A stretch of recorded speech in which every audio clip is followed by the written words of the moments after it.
सुप्रिया जी, आप एक पत्रकार भी रही हैं, पार्टी की प्रवक्ता भी हैं, अलग अलग जगहों पर जाती भी हैं। मेरा आपसे सवाल है और बहुत गंभीर और गहरा सवाल है। कभी क्या आपने सोचा है कि नाराजगी अगर है भी, अगर 19% ने कहा कि नौकरी चली गई कोविड के वक्त पर, तब भी मोदी के अलावा उनको कोई दिखता नहीं है। विकल्प का ना होना क्या आज सबसे बड़ी चुनौती नहीं है? क्योंकि उस विकल्प पर अगर लोगों का विश्वास होगा तो शायद ये आंकड़े बदलेंगे, लेकिन उस विकल्प पर विश्वास की कमी, ये कभी आपको लगता है कि ये वजह हो सकती है? अंजना जी, दो बातें बोलूंगी। पहली बात तो मैं इस बात से वाकया ही नहीं रखती हूं क्योंकि विकल्प नहीं है। एक लोकतंत्र में कैसे विकल्प नहीं हो सकता है? एक लोकतंत्र में किसी भी पार्टी को वोट मिलना ही अपने आप में विकल्प है। दूसरी बात मैं ये बोलूंगी कि ये जो बात तथाकथित बार बार कही जाती है और होती है कि भाई अर्थव्यवस्था कोरोना की वजह से ठप हो गई, लोग कोरोना की वजह से बेरोजगार हो गए, बार बार याद दिलाना जरूरी है कि लगातार 8 तिमाही, मतलब कि 24 महीने में 2 साल से लगातार जीडीपी की रेट कोरोना के पहले ही गिर रही थी। इसी को कुप्रबंधन कहा गया है। हमारी ग्रोथ रेट अभी तो छोड़ दीजिए, अभी तो कॉन्ट्रैक्ट कर रही है, माइनस में चली गई है। हमारी ग्रोथ रेट कोरोना से आधी हो गई थी जब डिमोनेटाइजेशन कर दिया था मोदी जी ने।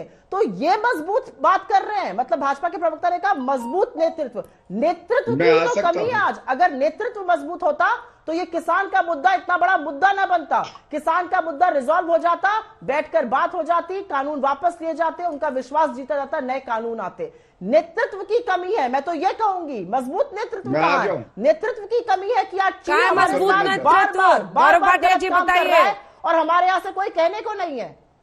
कहां है मजबूत नेतृत्व? कौन कहने को है भाई? चीन बार बार कुछ कह रहा है। देखिए, ऐसा है कि कांग्रेस पार्टी की आज हालत ये है अंजना जी कि वो कहते हैं हर जगह अंधेरा है, अंधेरा है, अंधेरा है, चाहे सूर्य का प्रकाश भी हो। और ये इसलिए नहीं है कि प्रकाश की कमी है, ये इसलिए है कि उन्होंने अपनी आंखें बंद कर रखी हैं। ये चर्चाएं किसानों पे, चीन पे, कोविड में सरकार कैसे सकारात्मक रूप से योगदान करती है, हम करते आए हैं। आज जो चर्चा का विषय है वो सर्वे है। तो आपके सर्वे के ही आंकड़े मैं देता हूं। कोविड हैंडलिंग कैसी करी सरकार ने?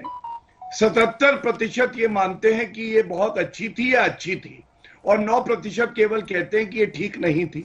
सर्वे ये आपका कहता है। किसानों पे बात आती है।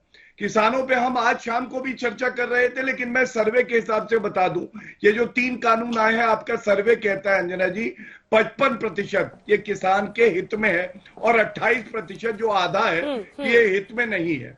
चीन पे बात करी, करीब करीब 69% ने कहा है भारत ने नरेंद्र मोदी जी के नेतृत्व में बहुत ही करारा जवाब दिया। लेकिन तो ये तीनों गौरव जी, आंकड़े क्या कहते हैं अंजना जी? लेकिन सच्चाई ये है कि किसान बैठे हुए हैं सरहद पर। अभी भी जब आप घर के अंदर से मुझे लाइव दे रहे हैं और मैं यहाँ स्टूडियो से बातचीत कर रही हूँ, अभी भी किसान सरहद पर बैठे हैं इस ठंड में। हाँ बिल्कुल। और अंजना जी, ये भी एक सच्चाई है कि जब किसान ठंड में बैठे हैं तो ये सरकार कितनी चिंतित है। 10 दौर की बातचीत करी है। रामलीला मैदान में रात में 1 बजे लाठीचार्ज जैसे कांग्रेस की सरकार ने कराया था, वैसे नहीं करा रही। और हमें बहुत उम्मीद है कि जल्द ही ये मसला हल हो जाएगा। जैसा आप भी जानते हैं, सरकार ने किसानों को गले लगा के ये भी कहा है कि 1.5 साल तक हम इन कानूनों पे रोक लगाए रखेंगे। ये अपने आप में दर्शाता है कि किसानों का हम कितना सम्मान करते हैं।